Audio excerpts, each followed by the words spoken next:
এর বিষয় দ্বাদশ শ্রেণীর প্রাকৃতিক ভূগোলের স্বাভাবিক উদ্ভিদ ও জলবায়ুর সম্পর্ক।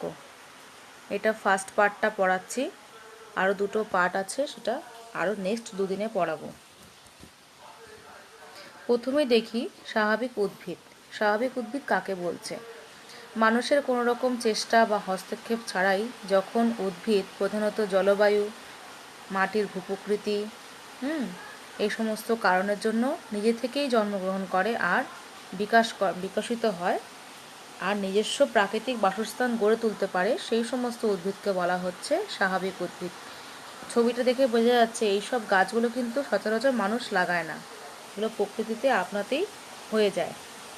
ঠিক আছে, উদাহরণ হচ্ছে পশ্চিমবঙ্গের সুন্দরবনের ম্যানগ্রোভ অরণ্য আর হিমালয়ের সর্ববর্গীয় উদ্ভিদ।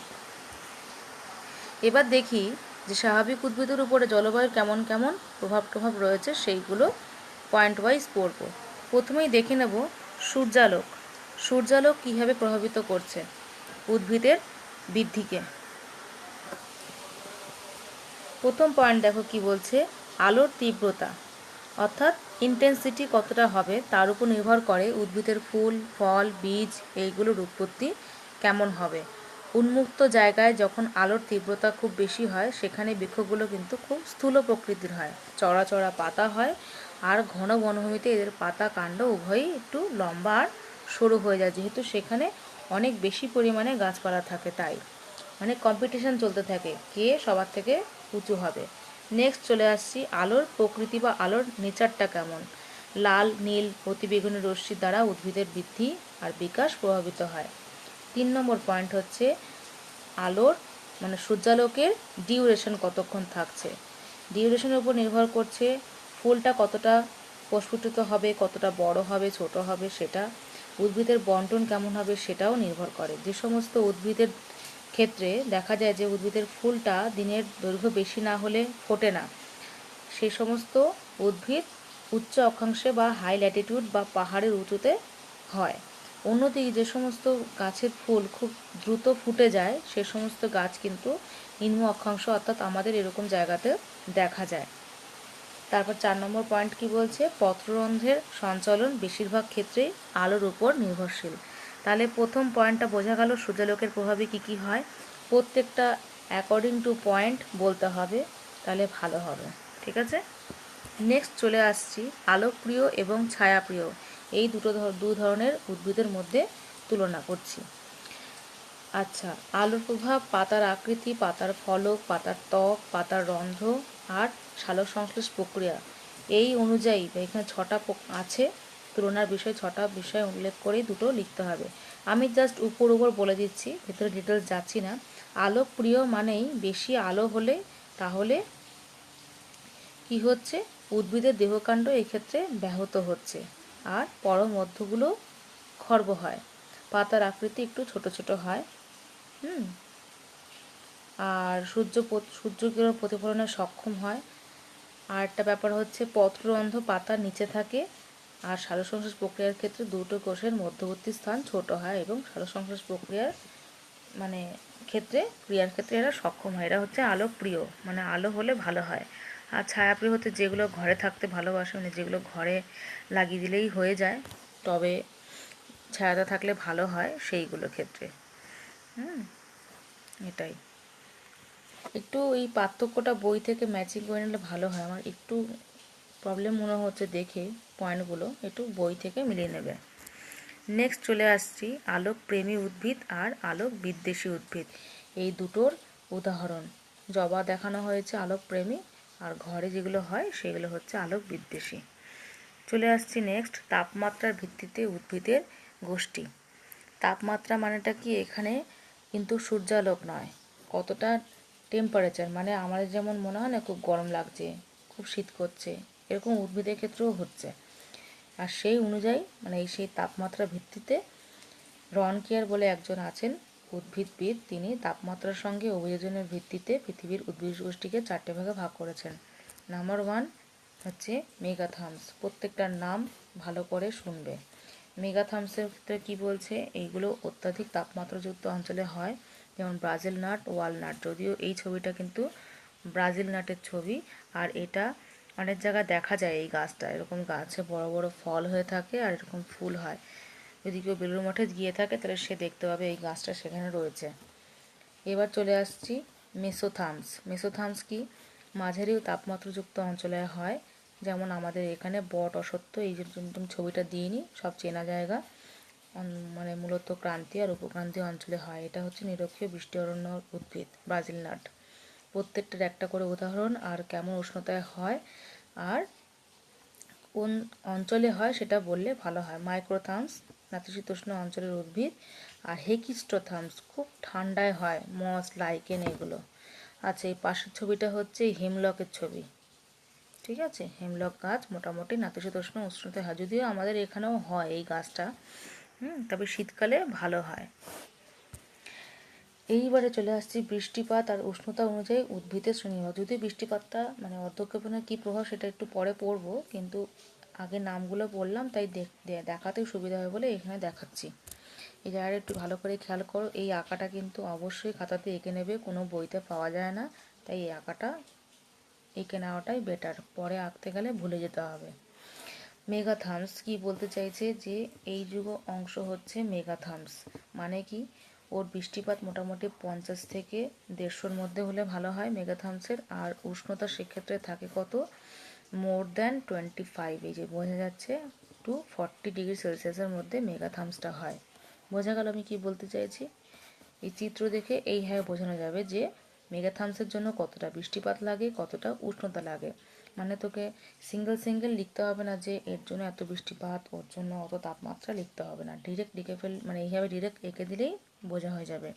আবার হেকিস্টোথার্মসটা কি দেখা যাচ্ছে, যে -10 ডিগ্রি মানে 0 ডিগ্রিরও নিচে তাপমাত্রাতে হয়। আর বৃষ্টিপাত সেক্ষেত্রে আমি নিয়ে আসছি জিনিসটাকে, এই যে 100-র নিচে হলেই হয়ে যাচ্ছে। ঠিক আছে, আর পরিমাণটা যে কম এটার সেটাও বোঝানো হচ্ছে। তো সবগুলো এক জায়গায় বোঝানো যাচ্ছে।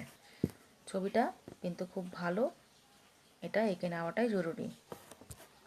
চলে আসছি নেক্সট, অধঃক্ষেপণের প্রভাব। আমি আগেই বললাম বৃষ্টিপাতটা একটু পরে পড়াবো।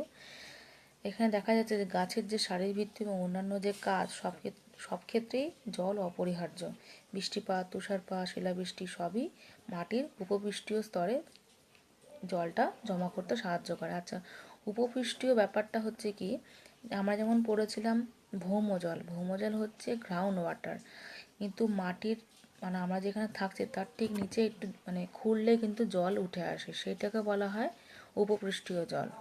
ঠিক আছে, একদম জাস্ট উপরে মাটির ঠিক নিচের লেয়ারে যে জল উঠে আসে সেটা হচ্ছে উপপৃষ্ঠীয় স্তর। মানে যা কিছু বৃষ্টিপাত হচ্ছে প্রতিদিন, সেই জলগুলো কোথায় যাচ্ছে, সেই জলগুলো একদম মাটির জাস্ট নিচে গিয়ে জমা হয়, সেইখান থেকেই কিন্তু গাছ অ্যাকচুয়ালি তার প্রয়োজন মতো জলটা গ্রহণ করে। আর মাটির ভেতরে থাকা সমস্ত খনিজ পদার্থগুলো তাতেই দ্রবীভূত অবস্থায় থাকে, ফলে সেই সমস্ত পুষ্টিমৌলগুলো সহজেই জলের মাধ্যমে গ্রহণ করতে পারে, মানে রস সংগ্রহ করতে পারে। আর সার সংশ্লেষের ক্ষেত্রেও তার সুবিধা হয়, মানে গাছের সজীব কোষের ক্ষেত্রেও প্রোটোপ্লাজমের দরকার জল। বায়োলজিতে একটু একটু পড়েছি। এছাড়া মাটিতে জলের সরবরাহ, বাতাসের আর্দ্রতার পরিমাণ, এই সমস্তর উপর মানে উদ্ভিদের বৃদ্ধি কেমন হবে, গঠন কেমন হবে, এগুলো নির্ভরশীল। মনে রাখতে হবে ঋতুকালীন বৃষ্টিপাতের জন্য মানে লতানো হবে না গুল্ম হবে না তৃণ হবে, এইগুলো নির্ভর করে। যেমন শীতকালে দেখা যায় বসন্তকালের ক্ষেত্রে বৃষ্টিপাতে লতানো, গুল্ম এবং ঘাস প্রচুর হয়। সেখানে আবার গ্রীষ্মকালে উষ্ণ শুষ্ক, শীতকালে ঠান্ডা খুব একটা থাকে না, সেই সব অঞ্চলে আবার শুষ্ক গুল্ম জন্মায়। আর এখানে দুটো ছবি দেখে কি বোঝা যাচ্ছে, দুটোই আমাদের দেশে হয়, কিন্তু একটু ঠান্ডা জায়গায় এটা ভালো হয়, আর গরমের জায়গাতে এগুলো ভালো হয়, কেননা বেশি বৃষ্টি আর গাছপালা বেশি পরিমাণে আর্দ্রতা অ্যাবজর্ব করে বলে এখানে বড় বড় পাতা, আর এখানে দেখা যাচ্ছে ঝিরিঝিরি পাতা দেখা যাচ্ছে। ওকে, নেক্সট, তাপমাত্রার প্রভাব। তাপমাত্রার প্রভাবটা কি? তাপমাত্রার প্রভাবে মাটি থেকে উদ্ভিদ কি করছে, খাদ্যরূপে গৃহীত বিভিন্ন রকম খনিজের মধ্যে দ্রুত রাসায়নিক বিক্রিয়া ঘটাতে সাহায্য করছে। শ্বসন, বাষ্পমোচন, অঙ্কুরোদ্গম যা কিছু হয়, মানে এগুলো হচ্ছে উদ্ভিদের শারীরবৃত্তীয় কাজকর্ম। আমাদের যেমন পরিপাক হচ্ছে, হজম হচ্ছে, রেচন, শ্বসন সব কিছু হয়, ওদের এইগুলো হয়। তো এইগুলো সমস্ত কিছুর ক্ষেত্রে একমাত্র জিনিস সেটা হলো উষ্ণতা গুরুত্বপূর্ণ ভূমিকা পালন করে। যেমন বীজ থেকে অঙ্কুরোদ্গম যখন হয় তখন দরকার লাগে 20 থেকে 27 ডিগ্রি সেলসিয়াস তাপমাত্রা। এটা মনে রাখতে হবে। অত্যন্ত কম বা বেশি তাপমাত্রায় কী হয়, প্রোটোপ্লাজম নষ্ট হয়। প্রোটোপ্লাজম কিন্তু উদ্ভিদ দেহের কোষের মধ্যে থাকে, ঠিক আছে। আর কম তাপমাত্রায় কী হয়, বা বেশি আর্দ্রতায় কী হয়, তাপমাত্রা আর বেশি আর্দ্রতায় কী হবে, গাছের মূল পচে যেতে পারে। মানে টেম্পারেচার কম কিন্তু খুব বেশি বৃষ্টি হচ্ছে, যেটা কিনা শীতকালে যদি মাঝে মাঝে যেটা হয়, সেটা কিন্তু দেশের মানে পৃথিবীর অনেক জায়গাতেই হয়, সেখানে ভালো গাছ ফাছ হয় না। এছাড়াও বৃদ্ধিকে নিয়ন্ত্রণ করছে কুয়াশা, মেঘাচ্ছন্ন পরিবেশ, এগুলো থাকলেও এরকম ঘটনা ঘটে।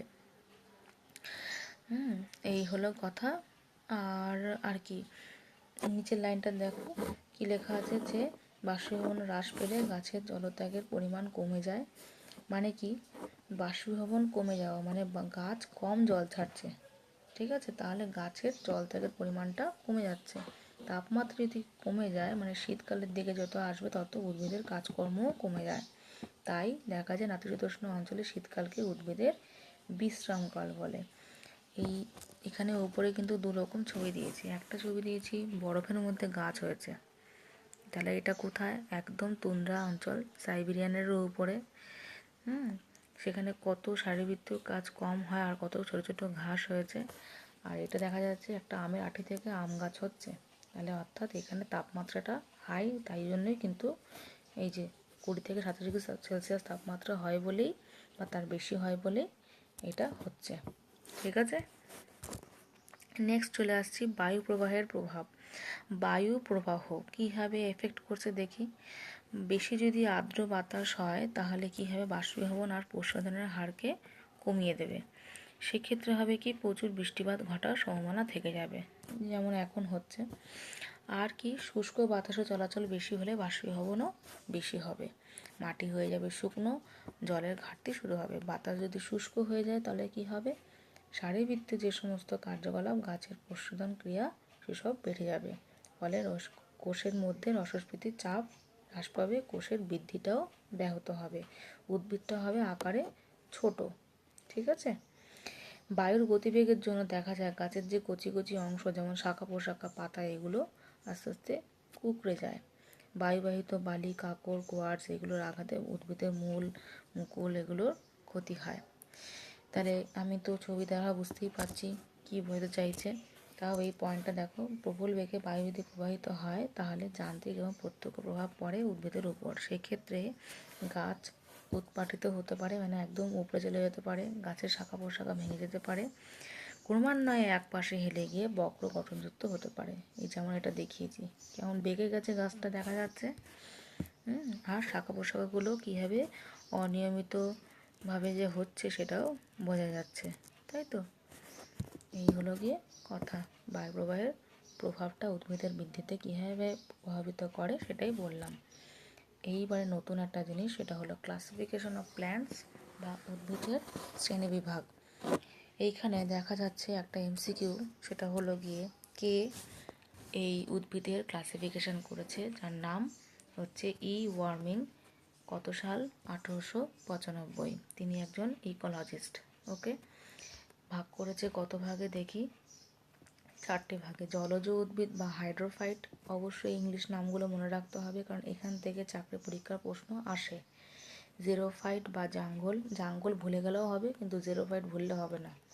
মেসোফাইট একই কথা, আমাদের এখানে যেগুলো হয় আম, বট, বৃক্ষ, এগুলো। আর লবণাম্ব উদ্ভিদ বা হ্যালোফাইট, অর্থাৎ সুন্দরবনের অঞ্চলের যে উদ্ভিদ সেটা। আর হাইড্রোফাইট, এই 4টে। এবার সব কটার সম্পর্কে জানবো। এইবারে আর কালার ছবি থাকবে না, এবার যেই ছবিগুলো আমি দেখাবো সব কটা আঁকতে হবে, আঁকাটাই মাস্ট, আঁকা না আঁকলে নম্বর পাওয়া যাবে না, ঠিক আছে। এইগুলো আঁকতে বলছি না। আচ্ছা, জলজ উদ্ভিদ দেখা যাচ্ছে কচুরিপানা আর শালুক। তার মানেটা কি, যা কিছু জলের মধ্যে হয় বা জলের উপরে থাকে, জলটাই হলো মেন, মাটি না হলেও চলবে, এমন যে সমস্ত উদ্ভিদ আছে যারা জলজ পরিবেশে জীবনযাত্রা করে তাদেরকে বলা হচ্ছে হাইড্রোফাইট। ওকে, এর আবার অনেকগুলো ক্লাসিফিকেশান আছে, সেই প্রত্যেকটা ক্লাসিফিকেশান ওয়াইজ তাদের ছবি উইথ সংজ্ঞা, উইথ কিছু বৈশিষ্ট্য লিখতে হয়। চলে আসি সেইগুলোতে এই যে ভাসমান জলজ উদ্ভিদ, নিমজ্জিত অথচ ভাসমান জলজ উদ্ভিদ, প্রথিত মূলযুক্ত নিমজ্জিত জলজ উদ্ভিদ, ভাসমান পাতাবিশিষ্ট প্রথিত জলজ উদ্ভিদ, প্রথিত মূল কিন্তু উত্থিত জলজ উদ্ভিদ। কথাগুলো খটোমটো, বাট মানেগুলো বুঝে গেলে নো খটোমটো। চলে আসছি ভাসমান জলজ উদ্ভিদ। প্রত্যেকটা কথা মাথায় রাখতে হবে। কেন ভাসমান বলা হচ্ছে? ভাসমান মানে তারা ভেসেই থাকবে, তাদের মূল কোনোভাবে মাটিতে টাচ করবে না এবং তারা কোনোভাবে জলের নিচে ঢুকে যাবে না। ওকে, তবেই তাকে বলা হবে ভাসমান। যেমন আমরা দেখতে পাচ্ছি ছবিগুলোকে, ওখানে খুব ভালোভাবে বোঝা যাচ্ছে যে কচুরিপানা কোনটা, এইটা কচুরিপানা, তাই তো? তা এই কচুরিপানা বোঝাই যাচ্ছে যে কীভাবে ঘুরে ঘুরে বেড়ায়, আমরা সবাই দেখেছি পুকুরে খালে বিলে। তো এইটাকে বলা হয় ভাসমান জলজ উদ্ভিদ। যদি মনে না থাকে একটাই অবশ্যই মাথায় রাখতে হবে, একটা উদাহরণ যেন অবশ্যই লেখা হয়, না লিখলে কাটা। আর কি আরও কিছু কিছু উদ্ভিদ আছে, তার থেকে বড় কথা এদের কি বৈশিষ্ট্য সেগুলো আমি একবার বলে দিচ্ছি। যে মাটির সঙ্গে এদের কোনো যোগাযোগ থাকছে না, এগুলো মুক্তভাবে জলের উপরেই থাকে। এদের অস্থানিক মূল না, যেটা স্থায়ী নয়, সেইগুলো মানে একটা জায়গায় যে স্থির হয়ে লেগে থাকবে এরকম মূল নয়, সেই মূলগুলো জলের মধ্যেই থাকে ভেসে ভেসে। তারপর পাতা আর জলের উপরে বাকি অংশটুকু ভাতের সংস্পর্শে অবস্থান করে।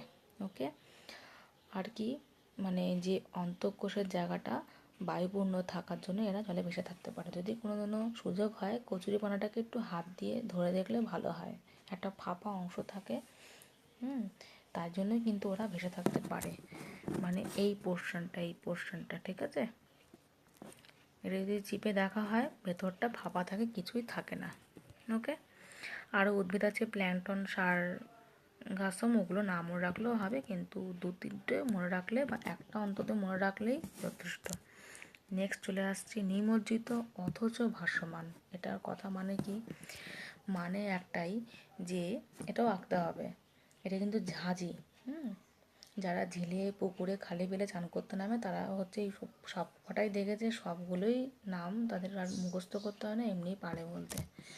সেটা হচ্ছে কি জলের লেভেলের ঠিক নিচে থাকবে ডুবে, আর গাছটা পুরোটা ডুবে থাকবে, বাট এরও কোনো শিকড় বা কিছু কোনোভাবেই জলের নিচে যে মাটিটা আছে তাতে টাচ করবে না। তাই একে বলা হচ্ছে নিমজ্জিত অথচ ভাসমান। কথার টার্ম যেমন তেমনই তার কাজ। তাহলে আমি যে কথাগুলো বললাম সেইগুলোই কিন্তু এতে লেখা আছে। ওকে, এর পাতাগুলো একটু সরু সরু হয়, এরাই আবার মূলের কাজ করে। অবশ্যই যেন মানে চিত্রের মধ্যে যেন জল কি কোথায় নিমজ্জিত, পত্র কাণ্ড লেখা তো সব লিখতে হবে। চলে আসছি প্রথিত মূলযুক্ত নিমজ্জিত জলজ উদ্ভিদ। প্রথিত মূলযুক্ত মানে কি? মূলটা মাটিতে লেগে থাকবে আর জলের নিচেই ডুবে থাকবে, তবে বলা হবে প্রথিত মূলযুক্ত নিমজ্জিত জলজ উদ্ভিদ। যেমন পাতা শ্যাওলা, বান শ্যাওলা, পাথর মূল। দেখা যাচ্ছে না? এই যে দেখা গেল। প্রথম যে ছবিটা সেটা দেখা যাচ্ছে জলের নিচেই রয়েছে, শুধু যে ফুলগুলো বেরোচ্ছে সেইগুলো পাথর মানে উপরে উঠে গিয়ে ভাসতে থাকে, আর সেই ভাসা জিনিসগুলো আমরা দেখতে পাই। বাকি সবটাই নিচে ঢুকে থাকে আর শিকড়টা রীতিমতো মাটির সাথে লেগে থাকে। এবার চলে আসছি ভাসমান পাতা বিশিষ্ট প্রথিত মূলযুক্ত জলজ উদ্ভিদ। এটা মানেটা কি? এই ক্ষেত্রে জলের উপরে থাকবে পাতা, ফুল, বড় বড় সমস্ত অংশ, ডানটিটা থাকবে নিচ অবধি একদম মাটির সাথে শিকড় টিকড় লেগে থাকবে, কোনোভাবেই জলের নিচে ডুবে থাকবে না এরা। তাই বলা হবে ভাসমান পাতা বিশিষ্ট প্রথিত মূলযুক্ত জলজ উদ্ভিদ। আর উদাহরণ একটাই বড় উদাহরণ, তা হলো পদ্ম। আর আমরা যে এত পানি ফল খাই, আর প্রথমে দেখালাম শালুকের ছবি, সবই এক জিনিস। ওকে, পদ্মটা আঁকতে হবে। এতগুলো পদ্ম ফুল না আঁকতে চাইলে একটা পদ্ম ফুল আর একটা পাতা দিয়ে ডানটি সহ নিচটা আঁকলেই হবে, কিন্তু সবগুলো লিখতে হবে কোথায় কি বলতে চাইছে। চলে আসছি নেক্সট, প্রথিত মূলযুক্ত কিন্তু উত্থিত জলজ উদ্ভিদ। এইটা মানে কি বলবো, এটা কিন্তু মাটির সাথে নিচে লেগে থাকে, আবার কি উত্থিত উপরে উঠেও থাকে। প্রায় একই রকমই শোনাচ্ছে আগেরটার মতোই, কিন্তু এখানে একটা ব্যাপার আছে, সেটা হচ্ছে এটা হলো অ্যাম্ফিবিয়াস। অ্যাম্ফিবিয়াস মানে উভচর, স্থলেও হয় জলেও হয়। এই জন্য আমি ছবিটা এমন দিয়েছি যে দেখাচ্ছে এই গাছটা, এটাকে আমি কি বলে আমার জানা নেই, বাট কলমি শাক আমি দেখেছি এরকম হয়, জলেও হয় স্থলেও হয়। ওকে। আবার ধান গাছও কিন্তু তাই, ধান গাছের গোড়াতে জল জমে থাকলেও ওটা সহজে পচে না, অন্যান্য গাছ কিন্তু পচে যায়। তাহলে এই হলো। আর লাস্ট একটাই বলবো, জলজ উদ্ভিদের অভিযোজনগত বৈশিষ্ট্যগুলো অবশ্যই লিখতে হবে। এগুলো এতক্ষণ ধরে ক্লাসিফিকেশন চললো, এইবারে এর অভিযোজনগত বৈশিষ্ট্যটা দিয়ে শেষ করব। বাকি আরও 3 রকম যে উদ্ভিদ পড়লাম শুনলাম আগে শ্রেণীবিভাগে, সেইগুলো পরের দিন আলোচনা হবে। আচ্ছা, এর যে অভিযোজনগত বৈশিষ্ট্যতে সব কটাই মনে রাখতে হবে, একটাও মিস করলে হবে না। মূল রোমহীন, ছোট অবিন্যস্ত, মূলরোমগুলো নরম গুচ্ছাকার, হাতে ধরলে জিনিসগুলো ভালো বোঝা যাবে। কলাগুলো স্পঞ্জের মতো, অর্থাৎ টিস্যু যেগুলো, সেইগুলো দুটো কলার মধ্যবর্তী কোষগুলো বড় বড় ফাঁক বাতাসপূর্ণ, যেমন কচুরিপানার এই মাঝের অংশটা দেখালাম ওইটা। এদের কাণ্ড দীর্ঘ, দেখা যাচ্ছে ডাঁটিটা দীর্ঘ, স্পঞ্জের মতো নরম, মানে যা ধরবি এখানে, পাতা ধরবি, ফুল ধরবি, কাণ্ড ধরবি, সবই নরম টাইপের আর স্পঞ্জ স্পঞ্জ। ঠিক আছে, জলের মধ্যে থাকে তো তাই। ভাসমান পাতাগুলি বড় বড় আকৃতির হয়, দেখা যাচ্ছে ছবিতে, এতক্ষণ ধরে ছবি দেখালাম। নিমজ্জিত পাতাগুলো আবার ছোট ছোট সরু সরু হয়, গুড়িপানার মতো, আর উপরিভাগটা খুব মানে মোম মোম টাইপের হয়। ঠিক আছে, নিমজ্জিত পাতা এবং কাণ্ডে অ্যারেনকাইমা সুগঠিত থাকে। এগুলো ক্লাস 9-10-এ পড়েছিলাম, প্যারেনকাইমা কলা, স্কেরেনকাইমা কলা, এগুলো অত মনে নেই এখন, তাই মুখস্থ করতে হবে। পরাগ মিলনের জন্য জলই প্রয়োজন। বীজের ত্বকটা খুব শক্ত আর পুরু হয়, অথচ হালকা হয়। এটা পদ্ম গাছের ফুলের যে ফল হয় নিচে হয়, ওটা খুব শক্ত হয়। ঠিক আছে, এখানেই তাহলে চ্যাপ্টার দি এন্ড করছি। পরের দিন বাকি 3টে ডিটেলসে পড়বো। ওকে।